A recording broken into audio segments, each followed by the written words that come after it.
Hola, soy Victoria Serrano y junto con mis compañeros del equipo de demostración cadavérica Santiago Lasalle, Iván Sorsaburu y Martín Groisman, vamos a realizar la mostración cadavérica correspondiente al trabajo práctico de cráneo.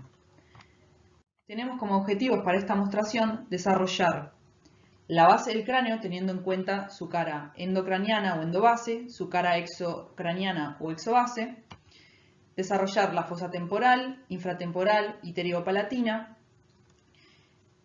las cavidades orbitarias y las fosas nasales.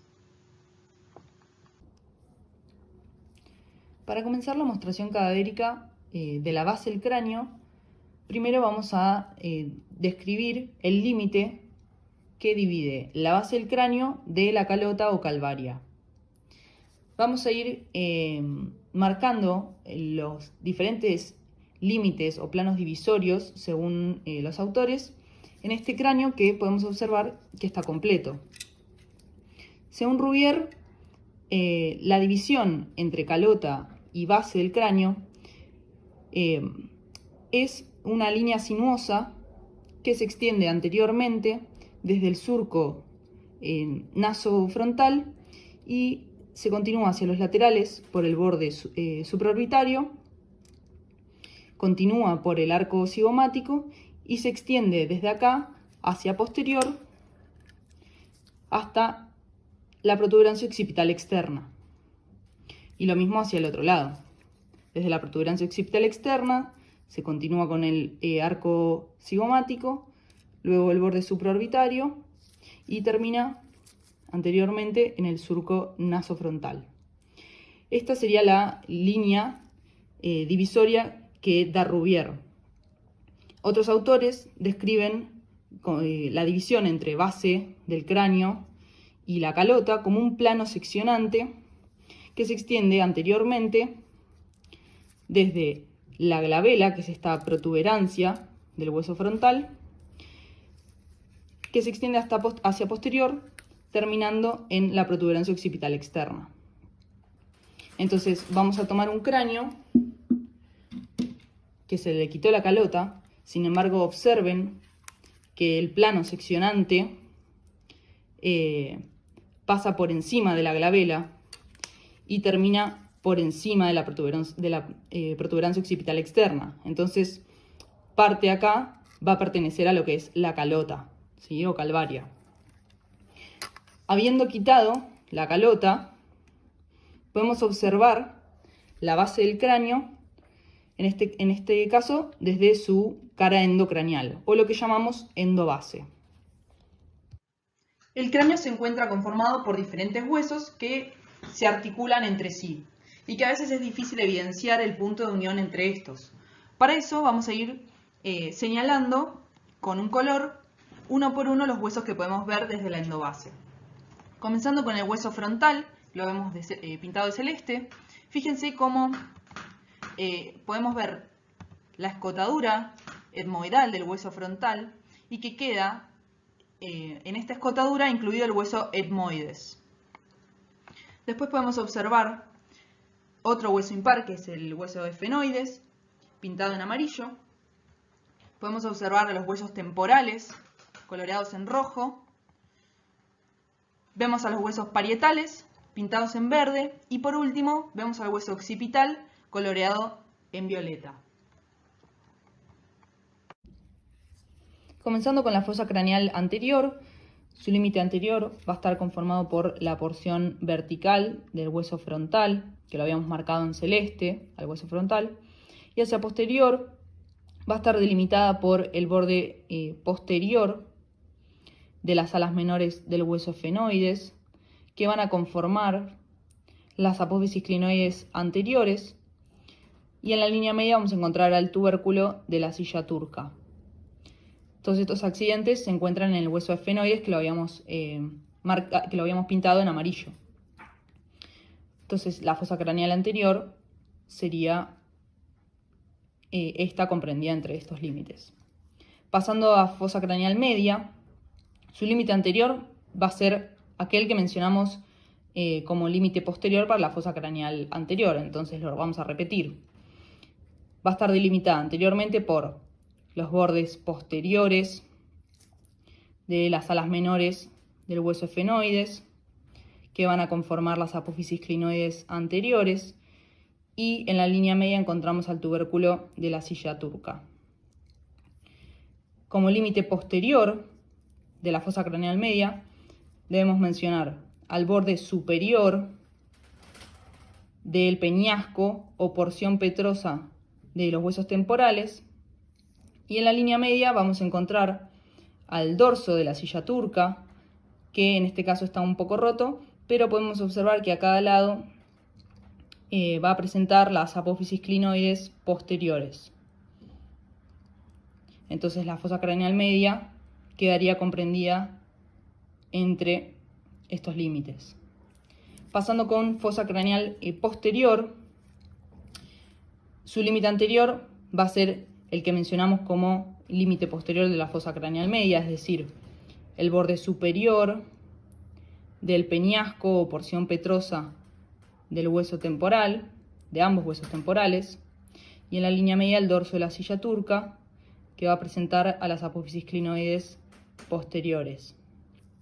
Y como límite posterior de la fosa craneal posterior, vamos a encontrar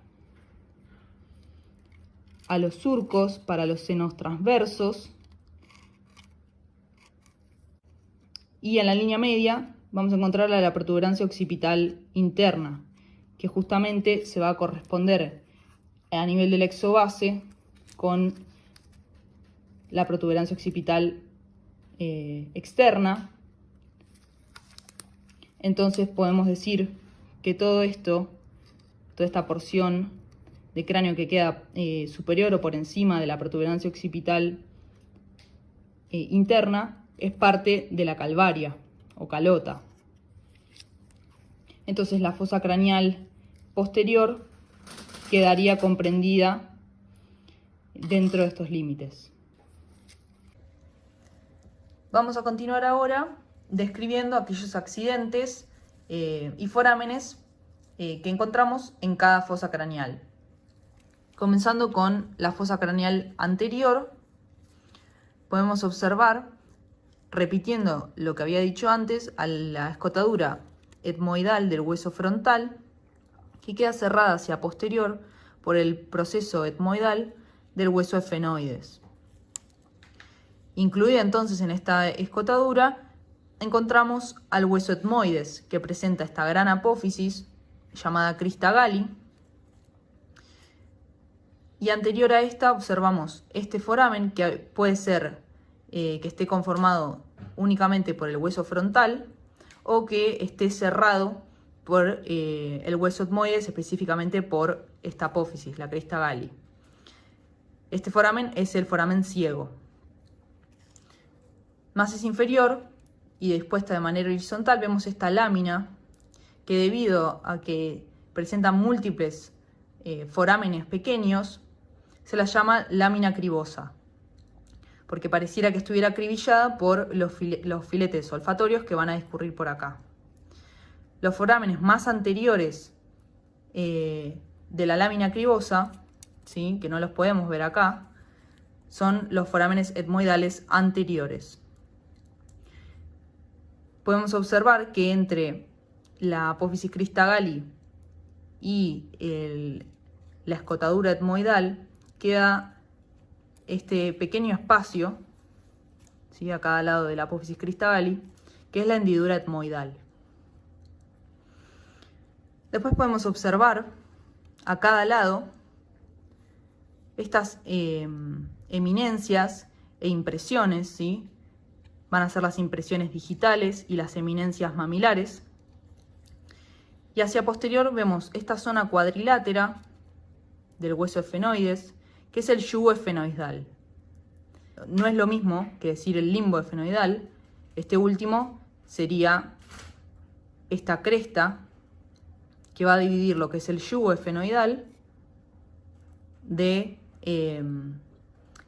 el surco prequiasmático, el cual este último va a quedar interpuesto entre el limbo efenoidal y el tubérculo de la silla turca, que lo habíamos mencionado como límite. Por último, debo mencionar que algunos autores consideran como contenido de la fosa craneal anterior a los conductos ópticos, ya que si mencionamos como límite posterior los bordes posteriores de las alas menores del hueso efenoides y los conductos ópticos se encuentran conformados por las raíces de estas alas menores del hueso efenoides, podría quedar incluido en la fosa craneal anterior. Tengan en cuenta igual que podría decirse que en realidad se encuentra justo en el límite de fosa craneal anterior y media. Vamos a continuar con la fosa craneal media. La fosa craneal media presenta bien hacia anterior a la fisura orbitaria superior, que se encuentra formada por las alas mayores del hueso efenoides y también por sus alas menores. Algunos autores describen que participan también en su formación, bien en su ángulo lateral, el hueso frontal. Pero tengan en cuenta que principalmente está conformada por las alas mayores y menores del hueso efenoides.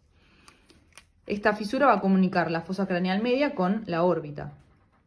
Ahora, yendo hacia posterior, encontramos a este foramen, que es el foramen redondo, que va a comunicar la fosa craneal media con la fosa pterigopalatina. Yendo hacia posterior, encontramos al foramen oval y posterior y lateral encontramos al foramen espinoso. Este foramen que no mencioné antes, que se encuentra anterior y medial al foramen oval, es un foramen inconstante que se llama agujero venoso, foramen venoso de Vesalio, que no suele hallarse. Por ejemplo, voy a mostrar en este cráneo que no está presente. Fíjense que vemos al foramen oval, posterior y lateralmente a este vemos al foramen espinoso, y no vemos acá, anterior y medialmente, al foramen venoso o de Vesalio. Tengan cuidado en el caso de que esté presente, no confundirlo con el foramen espinoso. Este último se encuentra posterior y lateral al foramen oval. Hasta ahora fuimos mencionando todos orificios propios del hueso efenoides. Este orificio que voy a mencionar a continuación está conformado por dos huesos. Es el foramen lacerum. Se encuentra conformado por el cuerpo del efenoides y la porción petrosa del hueso temporal, ¿sí? Recuerden que el hueso efenoides lo habíamos marcado en amarillo y el hueso temporal en rojo. Estos dos huesos van a terminar conformando este foramen, el foramen lacerum. Después tengo que mencionar el orificio endocranial del conducto carotidio. En este caso podemos ver parte del conducto carotidio porque está un poco rota su pared superior. De todas maneras, tenemos que marcar el orificio endocranial de este. Nos queda incluida dentro de la fosa craneal media la silla turca o fosa pituitaria o fosa hipofisaria. Esta se extiende desde el tubérculo de la silla turca, que a su vez es límite anterior de la fosa craneal media, hacia el dorso de la silla turca. Y vamos a encontrar el sitio donde se aloja la glándula hipófisis o glándula pituitaria. Y vamos a encontrar además, formando parte de la silla turca, esta cresta, que es la cresta sinostósica, que termina a los lados como dos apófisis, que van a ser las apófisis clinoides medias. Recuerden que las anteriores son las que marcamos en las alas menores del hueso efenoides y las posteriores son las que marcamos a cada lado del dorso de la silla turca. Entre el tubérculo de la silla turca y la cresta sinostósica vamos a encontrar este surco, que es el surco del seno intercavernoso. Después, como dijimos, como límite posterior, el borde superior del peñasco o porción petrosa del hueso temporal, va a quedar incluida en la fosa craneal media la cara anterosuperior de este peñasco o porción petrosa. Y vamos a encontrar a la eminencia arcuata o arqueada, a los hiatos de los nervios petroso mayor y menor, que están separados, pero en este caso está un poco roto. Y bien hacia anterior, en esta porción petrosa, encontramos la impresión trigeminal o la impresión de Gasser, según su epónimo. Por último, nos queda describir a la fosa craneal posterior. En esta vamos a encontrar a este gran foramen, que es el foramen magno o foramen occipital, que va a estar delimitado anteriormente por el borde posterior de la porción basilar del hueso occipital y posteriormente por el borde medial de las porciones laterales del hueso occipital. A los lados del foramen magno vamos a poder observar a los orificios del conducto hipogloso, que estos, al igual que el foramen magno, van a ser forámenes propios del hueso occipital. El siguiente foramen que voy a mencionar ahora, que es el foramen yugular, va a estar conformado por dos huesos, por el occipital y por el temporal. Específicamente, va a estar conformado medialmente por el borde lateral del hueso, de la porción lateral del hueso occipital, y lateralmente por el borde posterior de la porción petrosa o peñasco del temporal. Este foramen, fíjense que puede aparentar estar dividido en dos, como es el caso. Esto es por la presencia de las apófisis intrayugulares, tanto presente en el borde posterior del peñasco del temporal, como en el borde lateral de la porción lateral del hueso occipital. Entonces puede aparentar acá estar dividido en dos, pero sigue siendo todo el foramen yugular. Después podemos mencionar que, como dijimos, que el límite anterior de la fosa craneal posterior era el borde superior de la porción petrosa del hueso temporal, su cara posterior-superior va a estar incluida dentro de esta fosa. Y en esta podemos mencionar este orificio, que es el orificio endocraneal del conducto auditivo interno. Y después podemos mencionar en la parte más posterior del hueso occipital a estas fosas, que son las fosas cerebelosas, que se encuentran separadas por la cresta occipital interna. Y ya yendo hacia los laterales de la fosa craneal posterior, podemos observar a cada lado este surco, que es el surco para el seno sigmoideo. Recuerden que antes habíamos mencionado también a los surcos para los senos transversos, que los habíamos mencionado como límites posteriores de la fosa craneal posterior, junto con la protuberancia occipital interna.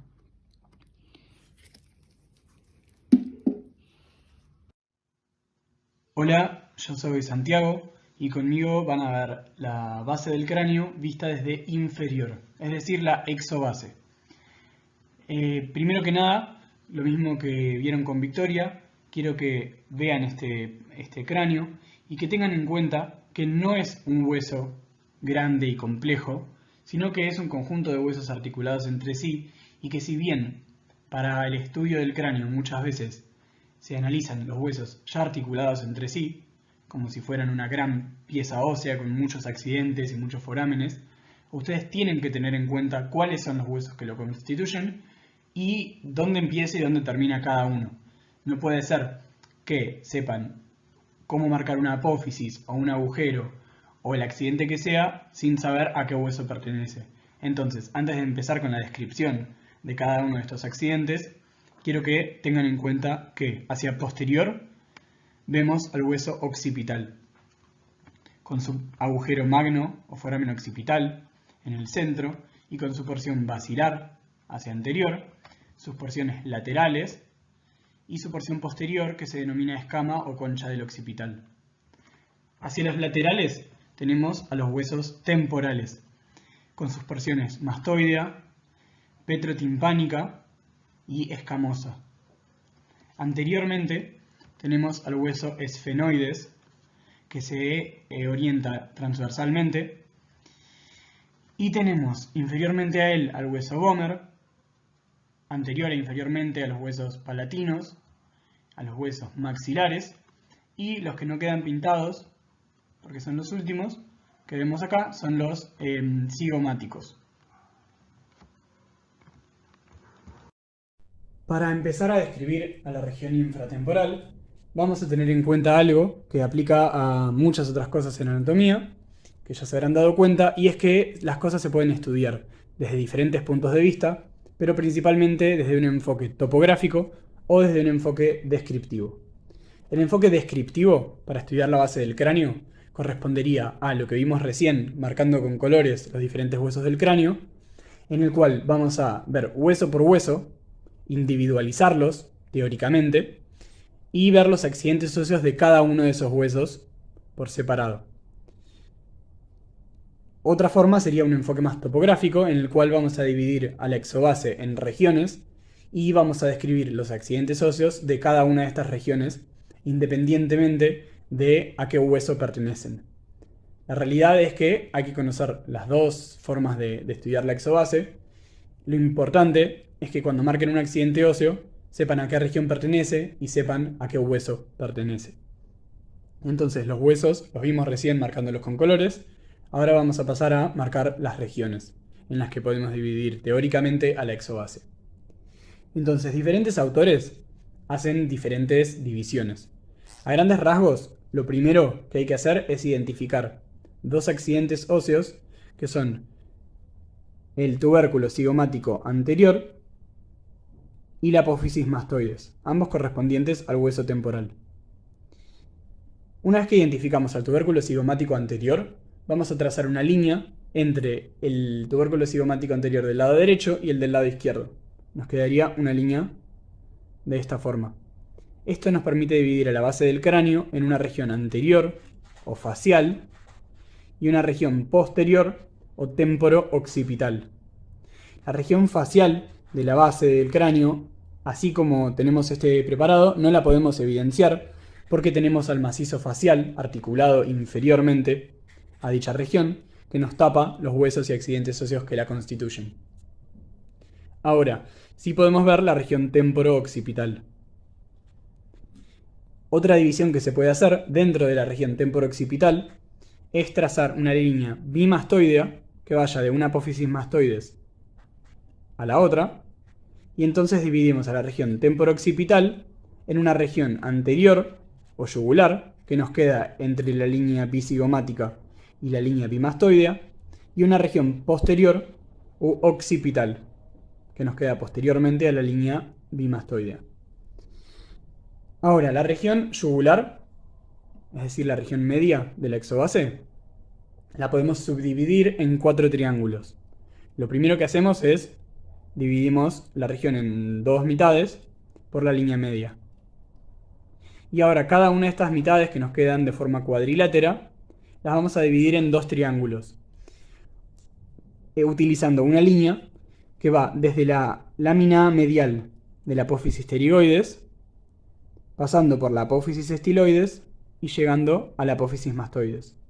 Entonces, esta línea nos va a dividir a la región yugular en un triángulo posteromedial u occipital y un triángulo anterolateral o temporal y efenoideo, en realidad, porque participan ambos huesos. Bueno, dicho eso, vamos a pasar a describir cada uno de los accidentes óseos. No nos vamos a quedar estrictamente en un punto de vista topográfico o en un punto de vista descriptivo, sino que vamos a ir viendo los accidentes óseos y los vamos a ir describiendo, mencionando a qué hueso pertenecen y a qué región pertenecen cuando corresponda. Vamos a empezar de anterior a posterior, Por ende, los primeros accidentes óseos que vamos a reconocer van a corresponder al hueso esfenoides o a los puntos en los que éste se articula con otros huesos. Podemos identificar a esta altura que se encuentra el cuerpo del hueso esfenoides. Vemos que está tapado por el hueso vomer con el que se articula inferiormente. Y hacia los laterales vemos las alas mayores del hueso esfenoides. Vemos esta de un lado y esta del otro lado. Y hacia inferior vemos a las apófisis pterioides del hueso esfenoides. Las apófisis pterioides, además, dan hacia medial, desde su base, las apófisis vaginales del hueso esfenoides. Entonces, comenzando por la línea media, dijimos que el cuerpo del esfenoides estaba articulado hacia inferior con el vomer. Vemos las alas del vomer tapándonos el cuerpo. Y hacia posterior vemos que se continúa y que está completamente fusionado con el hueso occipital. Si recuerdan de la clase de generalidades, dos huesos que se articulan por tejido interpuesto óseo, es decir, que están completamente fusionados por tejido óseo, se denomina una articulación de tipo sinostosis. Bien, entre las alas del vomer y las apófisis vaginales identificamos el conducto vómero-vaginal.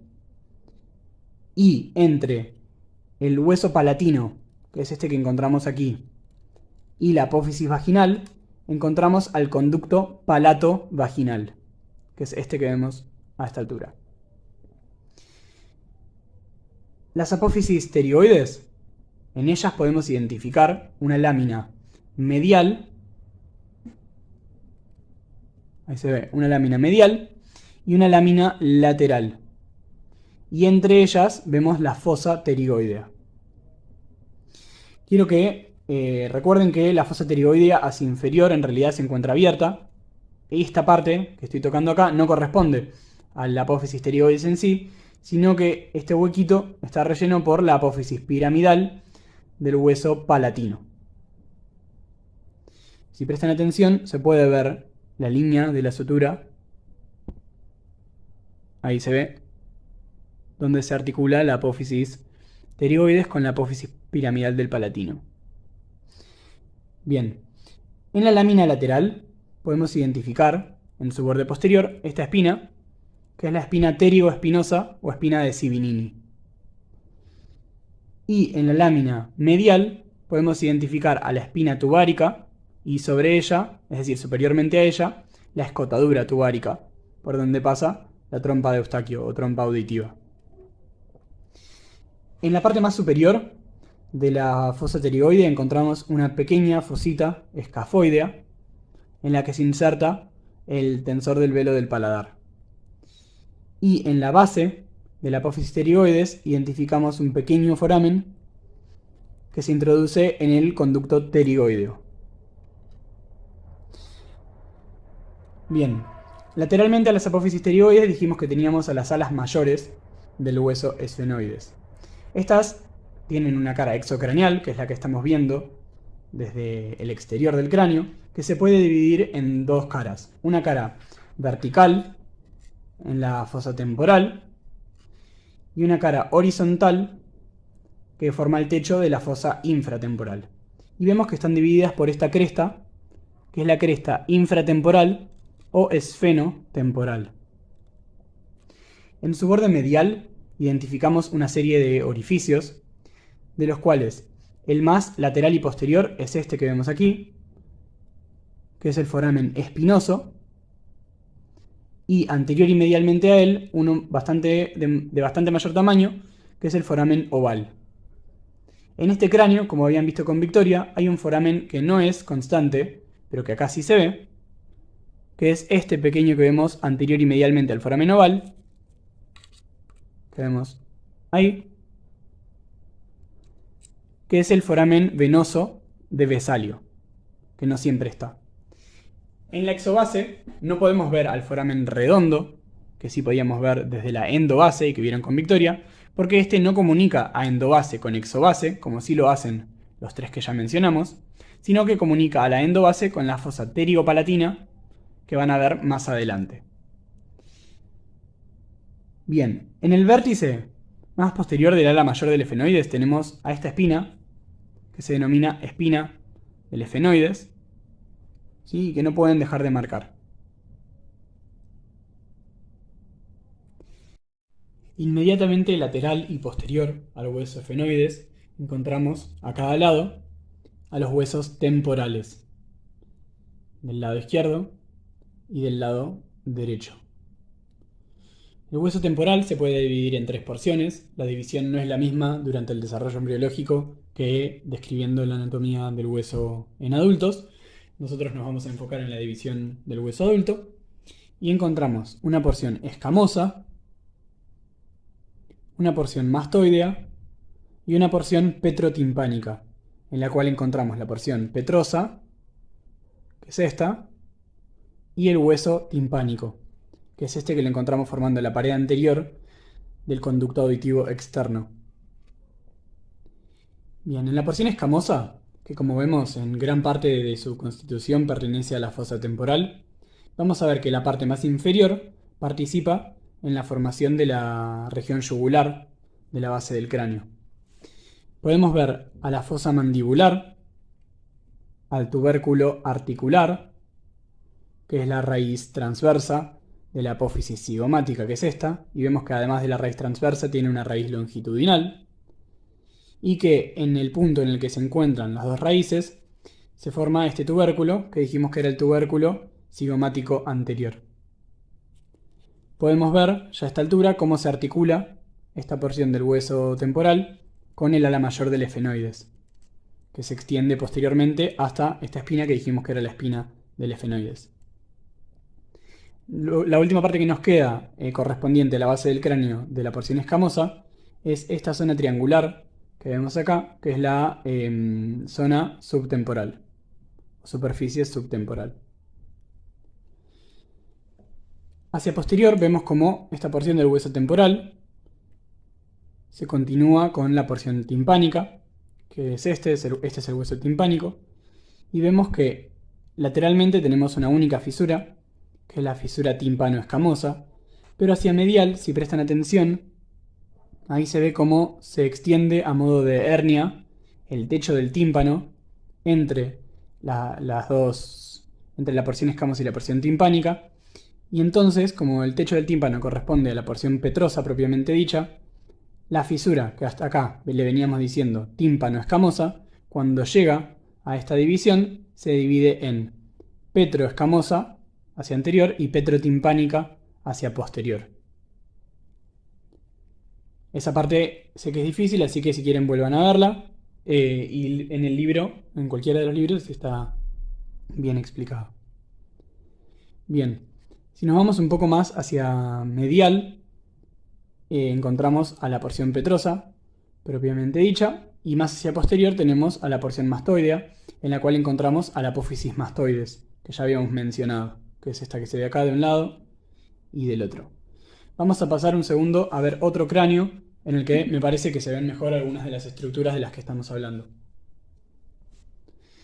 Acá vemos bien a la apófisis mastoides, bien marcada, y vemos en su cara medial que tiene esta escotadura, que adopta diversos nombres, entre ellos escotadura mastoidea o ranura para el músculo digástrico, porque en ella se inserta el vientre posterior del músculo digástrico, que lo van a ver cuando empiece esplacnología, y van a ver que medialmente a esta escotadura tenemos una especie de línea, una cresta, que se denomina eminencia yuxta mastoidea, y medialmente a esa eminencia tenemos un segundo surco, que lo podemos ver de este lado también, que es el surco de la arteria occipital. Entonces tenemos de lateral a medial apófisis mastoides, escotadura mastoidea, eminencia yuxta mastoidea y surco de la arteria occipital, que es este.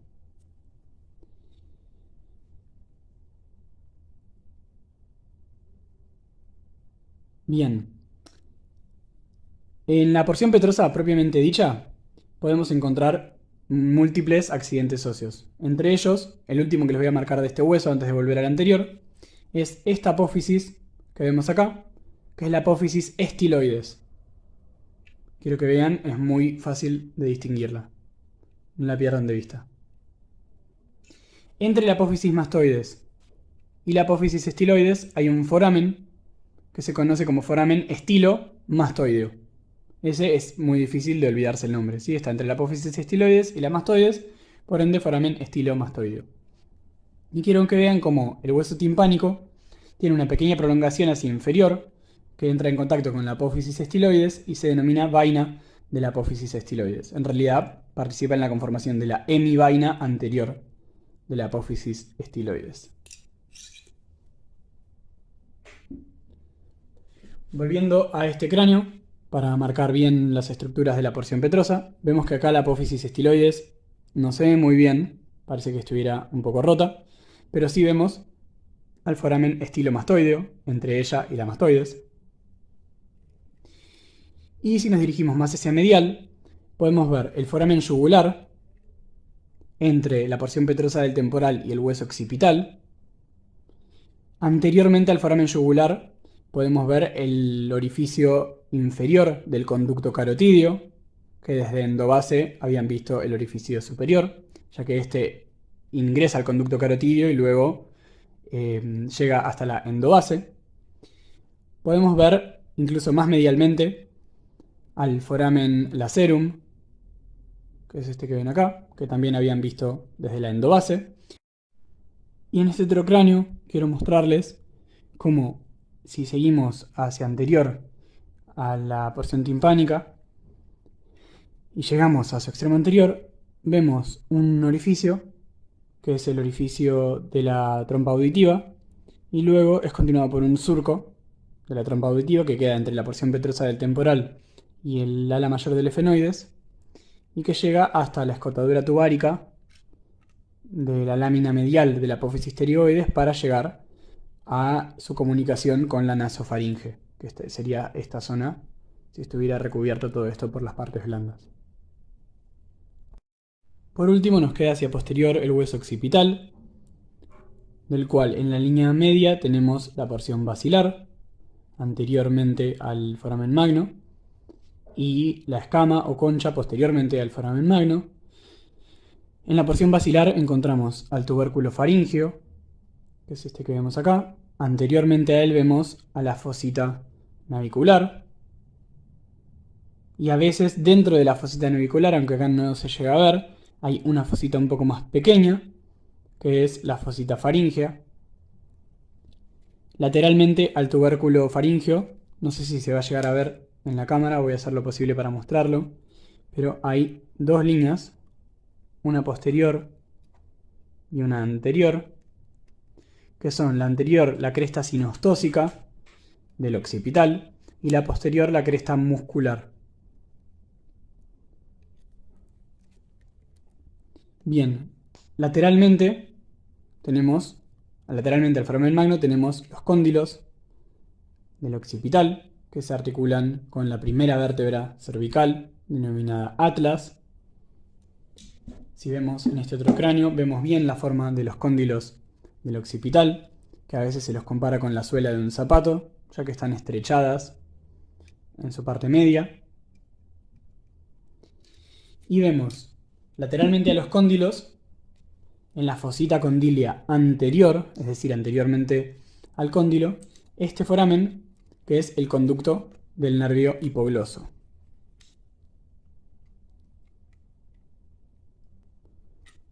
Bien.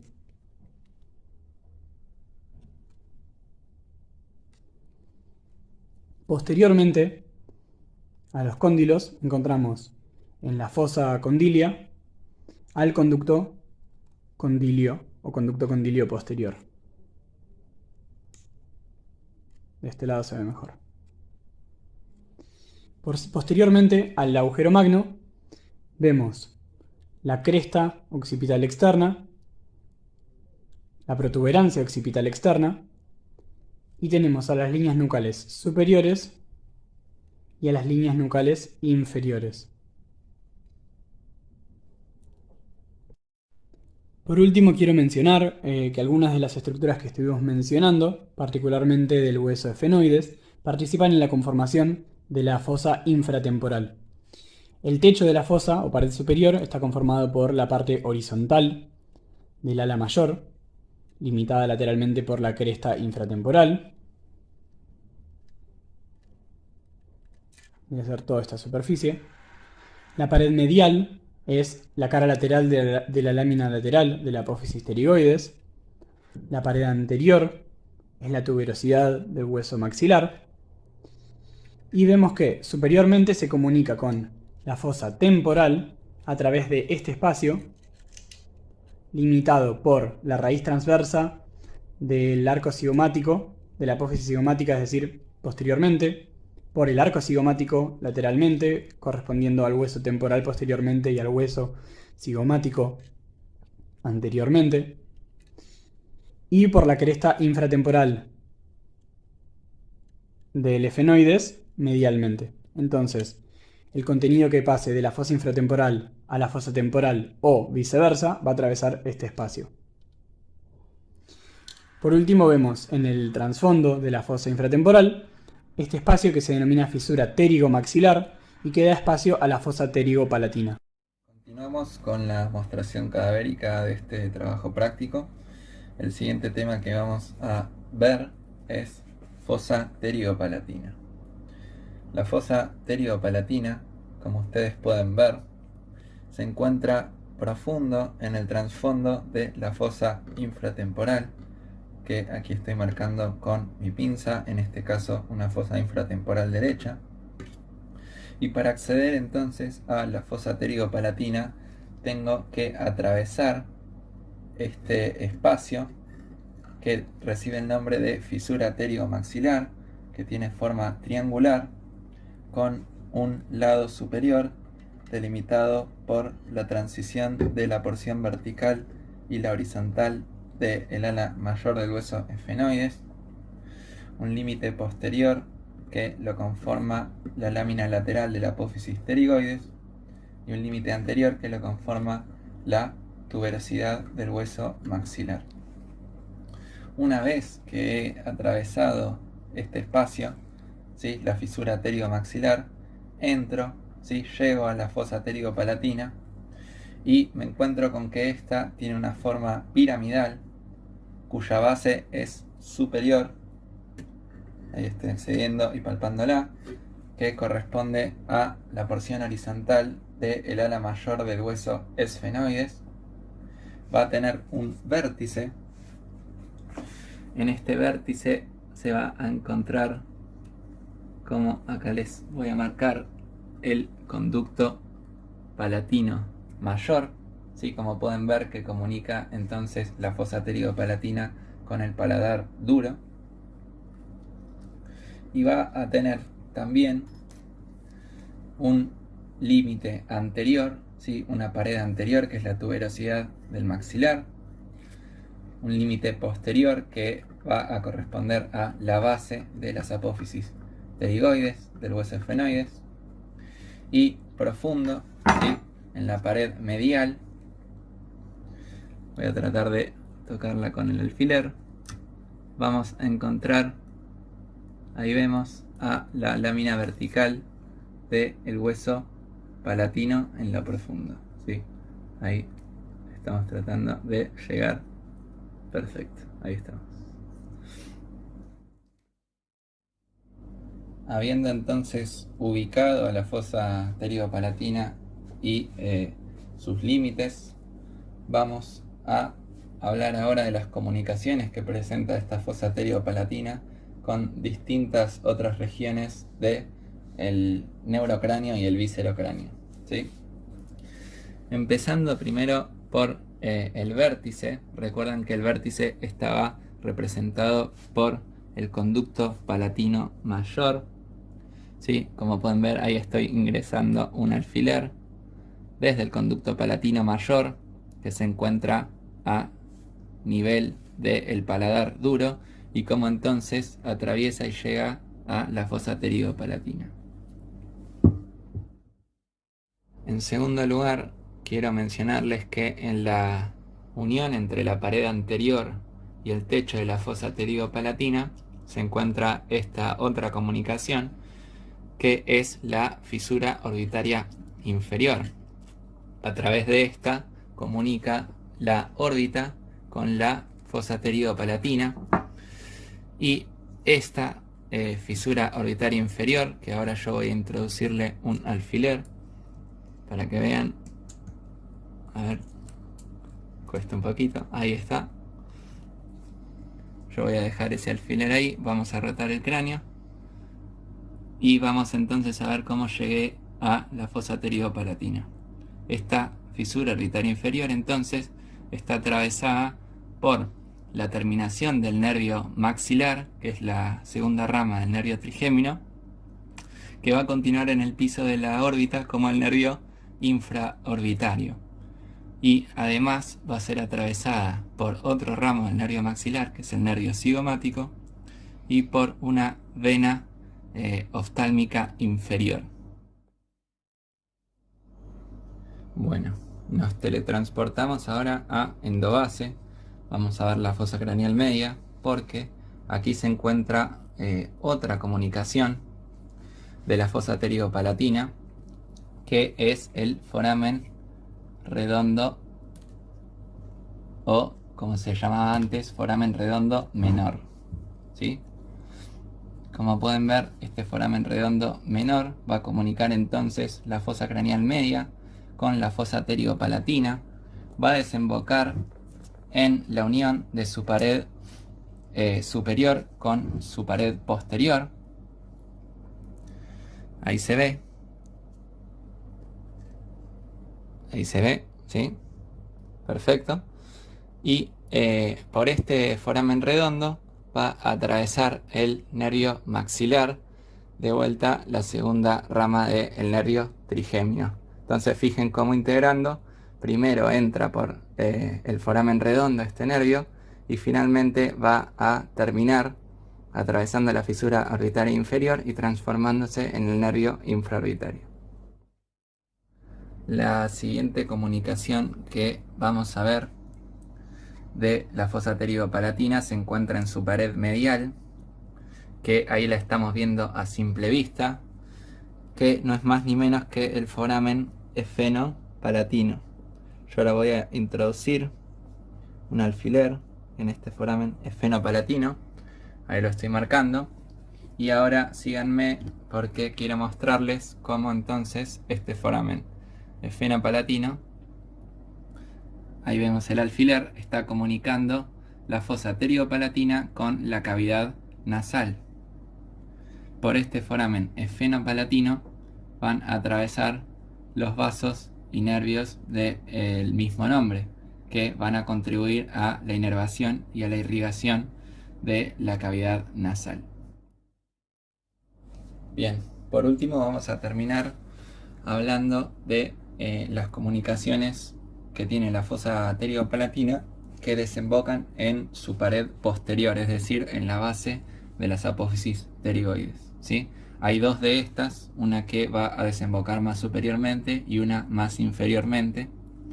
Y ahora vamos a empezar por la que desemboque más inferiormente, que es nada más ni nada menos que el conducto palato-vaginal. Entonces, fíjense, aquí me estoy colocando a nivel de las coanas, ¿sí? Es decir, este límite posterior de las cavidades nasales, y estoy introduciendo el alfiler de esta manera, ¿sí? Ahí lo voy a dejar. Este es entonces el conducto palato-vaginal. Fíjense en cómo está delimitado cuando el cuerpo del esfenoides, ¿sí? Que está más posteriormente, acá se los voy a marcar. Upa. Aquí se articula con la apófisis esfenoidal del hueso palatino. Entonces, así delimitado la entrada posterior al conducto palato-vaginal. Ahora fíjense en la fosa pterigo-palatina, cómo ahí llegó este conducto a desembocar en su pared posterior. Justamente este conducto palato-vaginal va a dar paso a la arteria y al nervio faringio, ¿sí? Como pueden ver, llamados de esa manera porque van a terminar en la rinofaringe. Por último, vamos a concluir fosa pterigo-palatina, nombrando la última comunicación, que también dijimos se encuentra en la pared posterior, por encima del conducto palato-vaginal, que no es nada más ni nada menos que el conducto pterigoideo, ¿sí? El conducto pterigoideo, como ustedes se acordarán, va a comunicar la fosa pterigo-palatina con la entrada o con el reborde anterior a este foramen, que es el foramen lacerum o foramen rasgado, y por lo tanto a través de este foramen va a comunicar con la fosa craneal media. Por este conducto pterigoideo van a atravesar el nervio y los vasos del mismo nombre, es decir, nervio y vasos del conducto pterigoideo, que tal vez lo encuentren en la bibliografía como nervio y vasos vidianos, ¿sí? Con esto entonces hemos concluido la mostración de fosa pterigo-palatina y continuamos entonces con el siguiente tema. Hola, mi nombre es Iván Sorsauru y van a abordar hoy conmigo dos temas que son órbita y fosas nasales. Vamos a empezar diciendo que ambas fosas son de lo que se denominan fosas comunes al cráneo y a la cara. A lo que nos referimos con esto es que ambas encuentran en sus límites tanto a huesos del cráneo como a huesos del macizo facial. Vamos a empezar la descripción de las órbitas diciendo entonces que son dos cavidades que se ubican a los laterales de la fosa nasal, inferiormente a la fosa craneal anterior, que es lo que estoy tocando con mi pinza, y superiormente al seno maxilar. Las órbitas son cavidades que tienen forma de pirámide cuadrangular. Esto nos condiciona entonces a describir, por un lado, una base que va a ser anterior, un vértice que va a ser posterior y cuatro paredes, una inferior, otra lateral, otra superior y una última medial, que es esta que marcamos con la pinza. Comenzando por su base, lo que podemos decir es que es también denominado abertura facial de la órbita. Es una de las comunicaciones obviamente más importantes que tiene la órbita, y esto es así, ya que por un lado consiste en un contorno, pero el resto es un espacio que comunica a la órbita con el exterior. E imaginándonos que parte del contenido que vamos a conocer en neuro que tiene esta órbita es el globo ocular, podemos imaginarnos que la comunicación con el exterior tiene extrema relevancia para la visión. Por otro lado, lo que podemos decir de esta base es que está formada entonces por un contorno que es el reborde orbitario. Este reborde orbitario está formado por distintos huesos. Superiormente está formado por el borde supraorbitario, que es del hueso frontal, que si recuerdan tiene una porción que es la escama del frontal y otra porción que es la órbita nasal. Corresponde obviamente a la parte orbitaria de esta porción horizontal, orbitonasal, que es por donde pasamos la pinza.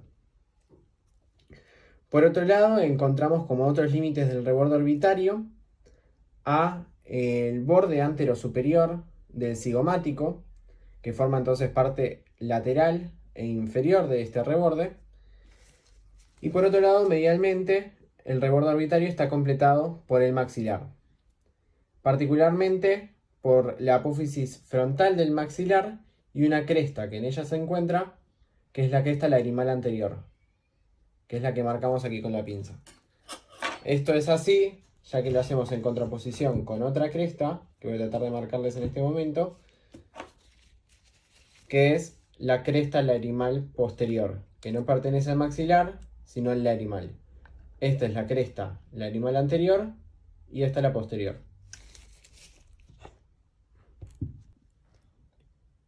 Continuamos entonces marcando el vértice que habíamos dicho que es posterior. El vértice posterior lo vamos a buscar buscando primero una fisura, que es esta fisura que marcamos acá.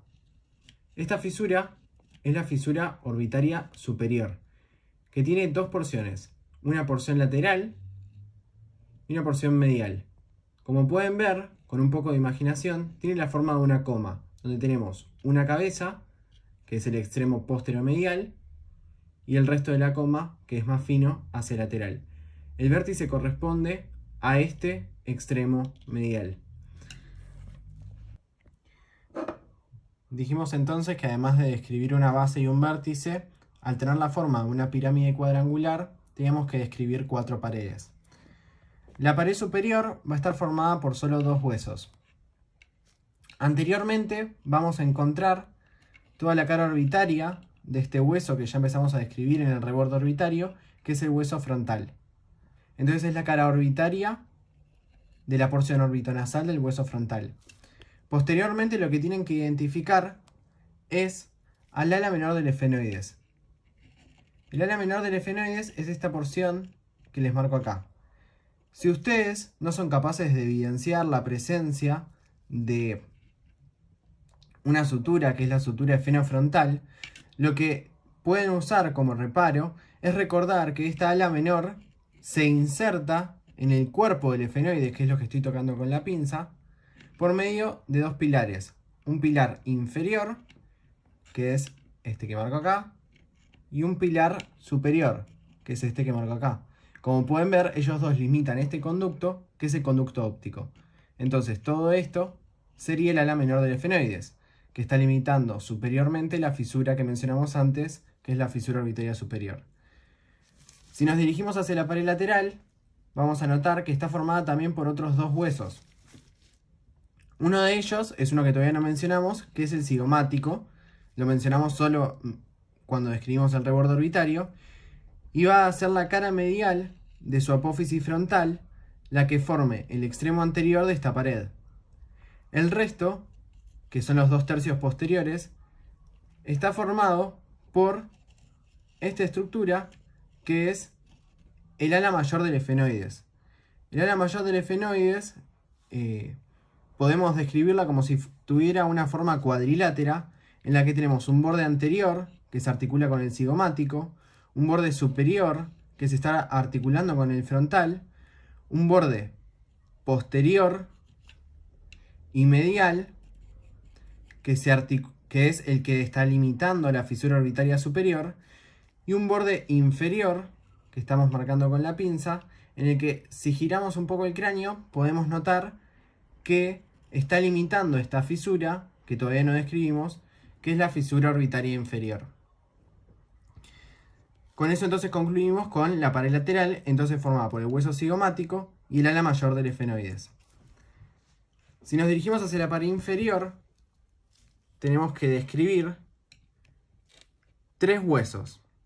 Uno ya lo venimos describiendo, que es la apófisis frontal del hueso cigomático, que su cara orbitaria se continúa sobre la pared inferior. Y por otro lado lo que tenemos es a la cara orbitaria de este hueso, que es el maxilar. Recordemos que cuando hablamos de las relaciones de las órbitas, dijimos que hacia inferior tenía el seno maxilar. Que como está roto este hueso, podemos meter la pinza en ese seno maxilar. Una de las cosas que resulta muy evidente en esta pared inferior es que encontramos el surco infraorbitario, que si no estuviera roto después lo veríamos convertirse en el conducto infraorbitario. Si vemos a la otra órbita, podemos ver que entonces las laminillas óseas que limitaban el surco se fusionan y limitan este conducto infraorbitario, que termina en el agujero que marcamos fuera de la órbita, que es el agujero infraorbitario. Volviendo entonces a la órbita derecha que estábamos analizando, nos queda por describir el resto de los límites de la pared inferior, que es un límite solo el que nos falta, que vamos a tratar de marcarlo ya que está bien limitado en este cráneo, que es la porción orbitaria del hueso palatino.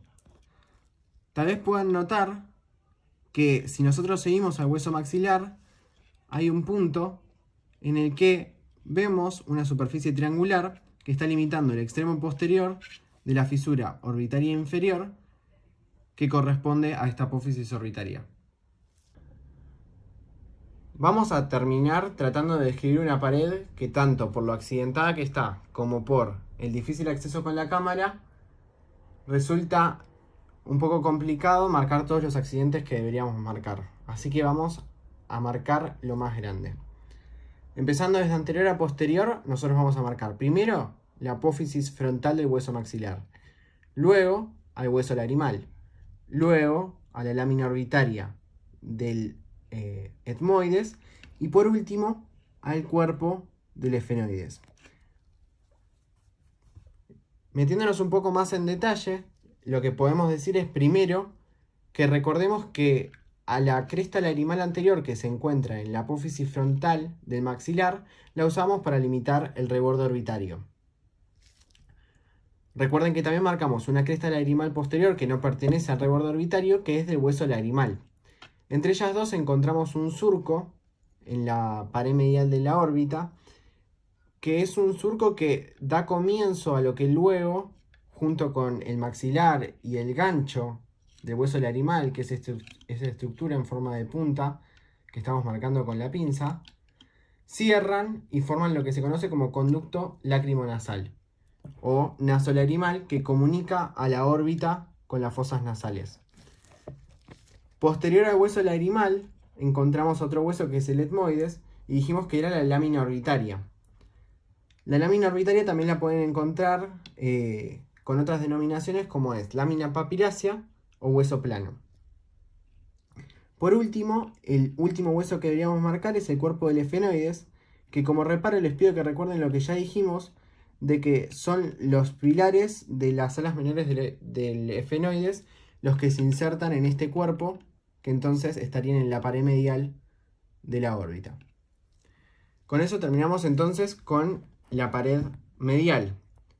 Ahora lo que vamos a hacer es usar a los bordes que separan a cada una de estas paredes para marcar a las comunicaciones más grandes y que más fácilmente se ven en este cráneo. Si nosotros usamos el borde superolateral que separa las paredes superior y lateral, lo que encontramos primero en la pared superior es una fosa que es la fosa lagrimal.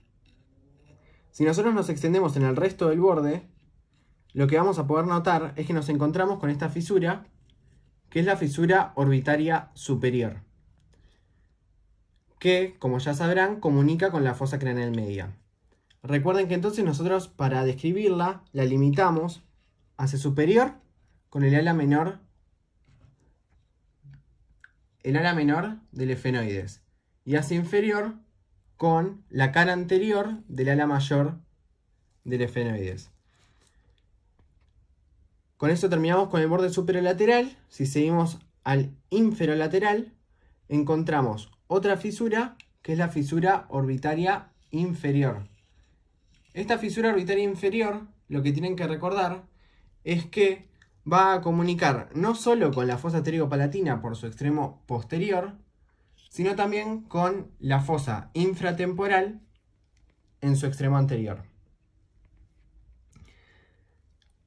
Si nos dirigimos hacia el borde inferomedial, lo que vamos a encontrar como comunicación es el conducto que ya describimos, que es el conducto nasolagrimal. Y por último, en el borde superomedial,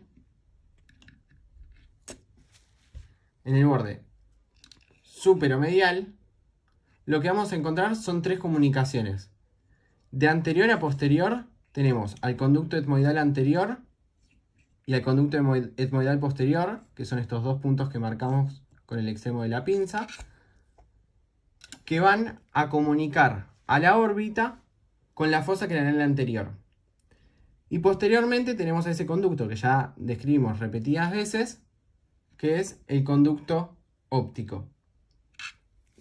Así terminamos entonces una breve descripción de la órbita. Vamos a continuar ahora con las fosas nasales. Terminamos entonces esta mostración mostrando las fosas nasales. Lo primero que quiero decirles es que van a ver que vamos a mantenernos en una descripción general y simple de las fosas nasales, ya que solo contamos y vamos a mostrarles este cráneo que no tiene ninguna intervención realizada, ni se lo cortó sagitalmente como para poder ver el interior, ni otros posibles abordajes.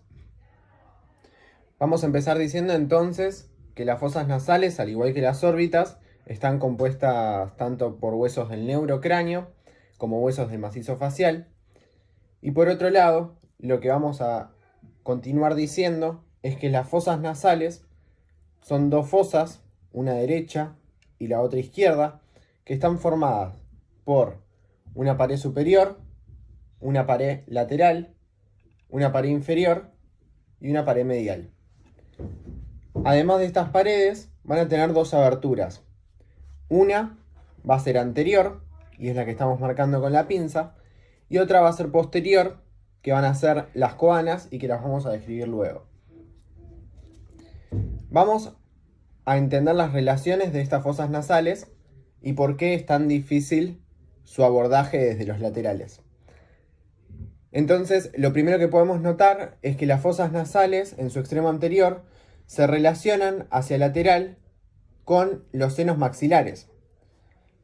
Esto puede ser puesto de evidencia, la presencia de estos senos, si rotamos un poco el cráneo y como oportunamente está roto, podemos ver en su interior una cavidad llena de aire que, si recuerdan de generalidades, esto es lo que hace que el maxilar sea un hueso neumático. Por otro lado, como decíamos, hacia los laterales teníamos a las órbitas. Otras de sus relaciones son a través de su pared inferior con la cavidad bucal. Y medialmente van a estar relacionadas la una con la otra a través de su pared medial, que es esta que marcamos aquí, que es lo que se denomina tabique nasal. Si nosotros ahora rotamos el cráneo para mostrar la superficie endocranial de este, lo que vamos a ver es una de las comunicaciones de la órbita, que es la lámina cribosa del etmoides. Como podemos notar entonces, hacia superior, las fosas nasales se van a relacionar con la fosa craneal anterior, por lo menos en parte. Para terminar de hablar de sus relaciones, vamos a ir rotando el cráneo, así entendemos dónde se encontrarían y qué es lo que nos separa a nosotros de la pared lateral de las fosas nasales. Y primero, al rotar un poco, lo que notamos es lo que ya dijimos, de que es el seno maxilar, lo que nos separa de las fosas nasales. Si nos extendemos posterior a él, posterior a la tuberosidad del maxilar, lo que primero encontramos es la fosa infratemporal, y luego, específicamente lo que nos separa de las fosas nasales, es su trasfondo, que es esta fisura la que nos da entrada al trasfondo, que es lo que ustedes conocen como fosa pterigo-palatina. Por último, lo que nos separaría, viendo desde lateral al cráneo de las fosas nasales, es esta fosa, que voy a mostrarla así, que es la fosa pterigoidea. Como podemos ver, entre ambas láminas, una lateral y la otra medial, de la apófisis pterigoides. Es así como llegamos a su comunicación hacia posterior, que son dos, que son las coanas. Estas coanas, si nosotros tuviéramos un preparado cadavérico que contenga a las distintas vísceras de cabeza y cuello, veríamos que aquí se encontraría a la faringe, y específicamente la rinofaringe. De esa forma terminamos de entender las relaciones de las fosas nasales. Vamos a describir lo que mejor podamos sobre las aberturas y las paredes. Van a ver que lo que más vamos a describir en el cráneo van a ser la abertura anterior y la abertura posterior. El resto lo vamos a describir indirectamente, mostrando las relaciones de estas paredes. Entonces, la abertura anterior es lo que se denomina abertura piriforme. Y como pueden ver, la estoy marcando en ambas fosas nasales. Esto es porque hacia anterior, si nosotros solo tenemos límites óseos, ambas fosas se comunican. Y por lo tanto tenemos una única abertura anterior, que es esta abertura que está limitada por ambos huesos maxilares y superiormente por los huesos nasales. La pared inferior va a estar formada por dos huesos y para verlo, vamos a verlo desde inferior, que tiene mucho más fácil acceso. Es este piso de las fosas nasales que se encuentra donde marcamos la pinza, el que se corresponde con otra cara, que es la cara bucal o inferior de el paladar duro. Este paladar está formado hacia anterior por ambos huesos maxilares y hacia posterior por las láminas horizontales de los huesos palatinos, que son estas que marco aquí. Y podemos ver el límite por donde pasa la pinza. Por otro lado, si queremos hablar indirectamente de la pared superior, o por lo menos algunos de sus límites sí los podemos marcar directamente, tenemos que decir que tiene tres partes. Una que es frontonasal, otra que es etmoidal y una última que es esfenoidal. La frontonasal está compuesta primero por estos huesos, que son los huesos nasales, y es su cara posterior, la que forma parte del techo, y que se están articulando con la espina del hueso frontal. Luego vamos a ver cómo es que el hueso frontal forma límite, pero recién cuando veamos en las diapositivas. Luego, si nos dirigimos hacia superior, lo que podemos ver es una de las comunicaciones de las fosas nasales que se encuentran aquí profundas en los canales olfatorios, que es la lámina cribosa. Esta lámina cribosa contiene a los ramos de los nervios olfatorios. Posteriormente a esta lámina cribosa lo que empezamos a ver es el cuerpo del efenoides, y es este el que va a formar parte de los límites, pero no por su cara superior, como imaginarán, sino por sus caras anterior e inferior. Si nosotros nos dirigimos hacia posterior, vamos a entonces poder describir finalmente a las aberturas posteriores de las fosas nasales, que son las coanas. Estas aberturas posteriores, en número de dos, una derecha y la otra izquierda, están formadas por 4 límites. Uno de ellos es lateral y corresponde a esta lámina, que es la lámina medial de la apófisis pterioides. Esta sería su lámina lateral y no forma parte de los límites de las fosas nasales. Y esta lámina medial es por su cara medial, que forma parte de los límites de las coanas. Superiormente lo que vamos a ver como parte de los límites es a esto que marca la pinza, que vendría a ser el cuerpo del efenoides, y además a las alas de este hueso, que es el vómer. Medialmente se va a continuar con el extremo posterior del tabique nasal, que está formado en este punto por el vómer, y como recordarán, la porción anterior de este tabique es completada por la lámina perpendicular del etmoides, pero no forma parte de los límites de las coanas. Inferiormente vamos a encontrar a la lámina horizontal del hueso palatino. Entonces, repasando, tenemos a la lámina medial de la apófisis pterioides, superiormente al cuerpo del efenoides y a las alas del vómer, medialmente al vómer formando el tabique nasal, e inferiormente a la lámina horizontal del palatino. El resto de las paredes las vamos a tratar de comprender al estudiar una vista endoscópica de las fosas nasales en los próximos minutos. Concluimos esta explicación mostrando las diapositivas que les comenté. Vamos a explorar las fosas nasales a través de una cámara que va a ingresar por la abertura anterior de las fosas nasales y luego va a continuar a través de su abertura posterior, que habíamos definido como las coanas, hasta la faringe. Hay algunas consideraciones que tenemos que tener en claro, y las vamos a poner de manifiesto utilizando estas dos imágenes, que son dos cortes levemente parasagitales. Esto quiere decir están un poco al costado de la línea media, y esto es así ya que, por ejemplo, no vemos al tabique nasal, que cubriría o separaría las dos fosas nasales y, como recordarán, está formado anteriormente por la lámina perpendicular del etmoides y posteriormente por el vómer. Al no encontrarnos justo en la línea media, podemos evidenciar desde medial a la pared lateral. No solo podemos evidenciar a la pared lateral de las fosas nasales, sino también a su pared superior, a su pared inferior, a su abertura anterior y a su abertura posterior.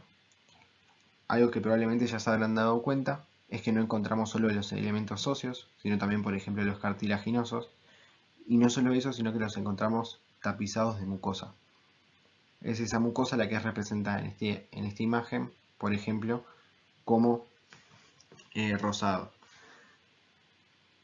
En la pared lateral podemos evidenciar distintas estructuras, que algunas de ellas son prominencias, que corresponden a simplemente dos huesos, que son superiormente el etmoides e inferiormente el cornete nasal inferior. Todas estas estructuras son los cornetes o conchas nasales, que podemos marcar en número de 3 y constantes: el cornete nasal inferior, el cornete nasal medio y el cornete nasal superior, que limitan en su cara medial a los meatos nasales. El resto de los huesos, como puede ser el maxilar, el lagrimal, el palatino, la cara medial de la lámina medial de la apófisis pterioides, no forman ningún tipo de prominencia y simplemente son caras lisas que están tapizadas por la mucosa. Por otro lado, en las paredes superiores lo que podemos ver es tres porciones, que son una anterior o frontonasal, ya que encontramos por un lado al hueso frontal y por otro lado al nasal. Luego, posteriormente, una porción etmoidal que tiene a la lámina cribosa y que, como podemos ver, está en relación con la fosa craneal anterior. Y posteriormente a esta encontramos toda una porción esfenoidal que puede dividirse en dos porciones de acuerdo a si se encuentra anterior al cuerpo del esfenoides o inferior a este. Y por último, recordar que es a través de las coanas que se comunica con la faringe. Otras cosas que podríamos mencionar es que encontramos en esta imagen a la pared inferior, formada por dos huesos que son hacia anterior el maxilar y hacia posterior la lámina horizontal del palatino. Podemos ver cómo esta estructura se continúa con algo que van a conocer en esplanología, que es el paladar blando. Teniendo esos reparos en cuenta, vamos a proceder con las imágenes a través de una vista endoscópica de las fosas nasales.